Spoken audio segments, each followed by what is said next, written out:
We have to start today's show because we didn't get it. We recorded the show for Monday show. We recorded it early. Yes. And this was before the Real Madrid Valencia match. So right. And we thought nothing important. Nothing or happened there. Newsworthy's going to happen. La Liga's locked up. It's all good. There's no real interest or stories. And it's not like anything social is going to happen. Nothing that brings up the negatives of a culture in Europe or the undercurrent of hate. Yeah. No. We really bet on that. We were like, this is that. Well, I'm certain. Right. I remember when I was like, hey guys, you don't think anyone's going to be racially abused? And both of you were like, no, Alexis, why would that happen? It's what a strange thing for you. Are you hoping it happens? Are you part of the planning committee for this? Man. But yes, Real Madrid played against Valencia. Valencia fans just went off. And like a lot of other clubs. And we should take some time to break down what this kind of, try to make sense of it. Which Can I break some news? Go for it. Wrong button. Hold on. Yeah, America? Yeah, also has a little bit of a problem with it. Yeah. Freedom, dude. Hold on. Javier Tebas is a payaso. Wow. Quoting Chiellini there. Which we got to talk about that. With the hands in his pockets. But yes, I wish Chiellini would have walked by a La Liga press conference. Where's Chiellini when you need him? Also, did you hear Dante Van Zier wants to run for president of La Liga? I was going to say, Valencia just put in a bid for Dante. I'm like, bro. So Vinicius, we've all seen the news. He was being racially abused by the fans in Valencia. There's tons and tons of footage of it from the stands and people yelling "mono," which is obviously monkey in Spanish. And it's this is not new. We've sort of seen this before. We've even seen this in other matches in La Liga this season. Vinicius has been a target for this. This is what I believe out of the 9 times of racial abuse, he's 7 or 8 of them in the league. His punch card's full, I think. Yeah. Well, he gets a free sandwich. He gets the next one. He gets one free racism for. He gets to yell cracker at the fans. Like, I cannot wait for him. It's gonna feel good to get it out. You earned it, kid. Get out there. In fact, you know what? If you take a second one, we won't notice. So look, obviously we're making light of some of the aspects of it, but it is obviously disgusting and just so gross that this is continues to happen. But this is like an interesting thing, and we've been trying to figure out like what a lot of people have suggested other ways to sort of handle this. The game against Valencia was absurd. I mean, it's clear the fans are yelling it repeatedly. It is at him over and over and over, and they're yelling at for him to die. They were yelling at, saying there were other tears were coming down his face. Yes. So it's horrid. The worst part, outside of that, which is horrific, was there was a Valencia player who got him in a chokehold. Yes. And the VAR ref was fired over this. But when they went to VAR, they didn't show that. They didn't show the chokehold. They only showed him getting out of the chokehold and essentially backhanding the player in that move. Then you could see that the ref is being only shown that part. Yeah. I mean, this is... The word systemic comes to mind. You don't know how to hit the rewind button a little bit? Or did you purposely be like, we don't need to show the whole clip? I mean, it is like, modern, media nowadays where they just only clip out a part and remove the context. It's like showing the January 6th insertion in reverse. It's direction in reverse. The insertion, they inserted themselves. Look, a lot happened that day. But look, a bullet left that woman's neck and they all left. Everybody's just moonwalking out of the Capitol. Look at how they're wiping poop off the walls. And look at them putting Nancy Pelosi's mail back. These are American heroes. These are good people. They should get a janitorial check. This is so absurd. So look, that aspect of it. Look, the red card that Vinicius got was rescinded. He obviously didn't play in the next match. Did I really say insertion? Sorry about that. I didn't. Let me get the other screen ready. But They rescinded the red card. They because of obvious proof. Yeah, it's such an absurd it's just such a ridiculous. Why the referee is aware of the job that they're doing. Yeah. Sorry about that, everybody. The referee is aware of the job that they're doing. Why in the world would he It's so obvious. We know what he did. Everyone is seeing the global feed is showing how the VAR is operating. So why not include that aspect of it? At least give them both red cards. You know what I mean?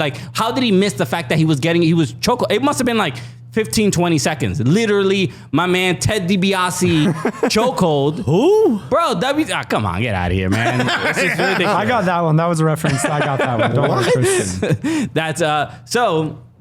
It's fine. Don't worry about that. Let me just fix this. I don't understand. I mean, I don't understand what you don't get about it. The VAR ref purposely didn't show him all the footage, hoping Vinny would get a red card. Yeah, that's what it seems like. Not seems. I mean, the guy got fired. Yeah. I mean, it's safe to assume that. Yeah, I guess you're right at this point. Yeah, it's it's just just gross negligence. I mean, I'm not gonna say it's accusing the referee of any sort of racism per se, but it's just such a poor. There's at least a bias there. There's a reason you don't show all of it. It's not a simple mistake. I mean, look, it is. There was a lot going on. I could imagine one of those things was a chokehold. Yes, I understand that as well. Referees make mistakes all the time. This seemed deliberate. Maybe you don't want to say that, but you don't get fired for a mistake. Yeah, I was going to say the reason that makes me kind of side with Alexis is the fact that he got fired. They must have gone to him and been like, "Yo, bro, what were you doing?" And he. But I don't think he got fired for it being deliberate. I think he got fired for doing his job very, very poorly. You get suspended for that. You don't get fired for that. He was immediately fired. Sure, but I would fire him for the negligence as well. I think that's a fair penalty. If Mike walks in this room and you're crying and I'm zipping my pants, okay, and I go, no, hold on, let me finish, and I go, no, I was just fixing my pants, and you go, you weren't exposing yourself. I go, no, let's just fix it. He's crying over something else. You'd go, oh, okay. You do your research. If still feels a little iffy, I get suspended. Not that he can really do this. Hold on. If you find out there's something worse happened, I flashed you, is the worst thing, then I'm fired. Okay, I mean, sure. If this is the penalty that you would give for that, I mean, I would also fire him for what he did. Yeah, I'm not. We're getting to the same fire outcome him for making a mistake. Because that's a terrible mistake. It's a terrible mistake, but you suspend him, or take him out of top level games or something. You don't fire the guy. I would. I mean, you miss a chokehold right before a slap. Yeah, let's go back to my scenario. No. I'm just saying that seems like that's a bad referee. Yeah, who has the option to view the footage immediately as it's happening and chooses to omit a certain aspect of it. That would provide context as to why the slap even happened. Now, I want to ask you a question, Christian. Let's say an organization that you are tasked with being the head of. You find out that there was racist abuse on one of the people within your organization, and you think, let me pull up Twitter. Would your first instinct would that be to blame the person who was racially abused? Not at all. Okay, well then you can't be president of La Liga because that seems to be what Javier Tebas did, and there was back and forth. Clearly, it looked bad on him. He kind of had to sort of retract some of his statements, but he was saving face with his last statements. But then, and this was recent. This was earlier today, if I'm not mistaken. He's giving a press conference. So this is not even hiding behind Twitter. Yes. This is him just chatting with cameras and a microphone, and he decides. I'll read it in English that I'll put it on screen, but just so people can see him. Javier Tebas remembers the insults that Messi and Ronaldo received. This is his quote: "The great players like Ronaldo and Messi, so already being not Vinicius, the great ones, are the ones who receive the most insults. In one case due to homophobic issues, and in the other due to intellectual disability." Cool. So what, are you okay with all of this is what you're saying? He's kind of just saying like, put it in perspective. Like everybody kind of gets it. Right. Oh, I get it that people are chanting for you to die. Somebody hung an effigy of you over a bridge. Right. And I get that people were yelling at you that you're an animal, but some people thought Ronaldo was gay. So I guess it's okay that you got racially abused? Yeah, this makes no sense. This man is not unfit to do his job. Yeah, it's not a sympathetic response to what Vinicius. Also, Tebas banned from Langola. Yeah, dude, we get him out of Bro, here. wow. Okay. You can't apply for a passport, Damn, bro. That's bro. it. You ain't no visas. You ain't getting no blastport, dog. So look, it's not a sympathetic response. Everybody's basically saying It's not sympathetic. It's not a not sympathetic response. This is a tone deaf.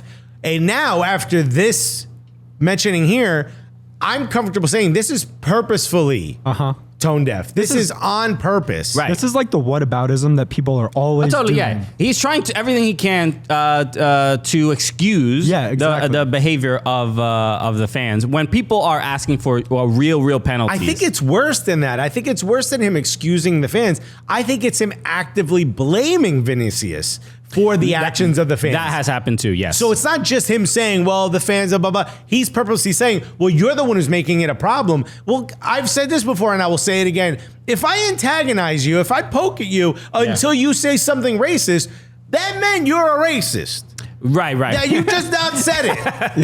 If I poke you and you call me an asshole or you punch me, okay, I poked you. Right. But if I poke you and you immediately say something racist, you've been racist this whole damn time. Yeah, well, it's a lack of creativity on finding ways to insult Vinicius, right? It's okay to dislike Vinicius for scoring on your team, for dancing, for whatever. Like if you said, "Hey asshole, I hope you die," I'd be like, "Okay." Not the most creative. But if you call me an animal and then tell me you hope I die, well then guess what? You just made it much worse. You made it racist as opposed to you just being bad at, banter. Right. And that's I feel like what the president of La Liga is kind of doing. It's like, our fans haven't really figured out the clever songs that the English come up with. You know think what I mean? because they yelled monkey at you? No, dude, this guy got called a nerd. I mean, everybody gets it. It's awful. I mean, there's no real, there's no two sides to it. But shouts to Yunus Musa. You saw what he said. I did. If you're Valencia racist player towards him, you're racist towards me. Yeah. He's a Valencia player. This is a young man. The amount of courage it takes to do that. Either tells me he's leaving Valencia, which there's a lot of interest. Yeah. We sort of know that. Yeah. But it also tells me that this man has a good head on his shoulders to stand up for this in a moment that's probably very difficult because this is his home team. Yeah. For him to be this sort of courageous is really admirable, I think. Yeah.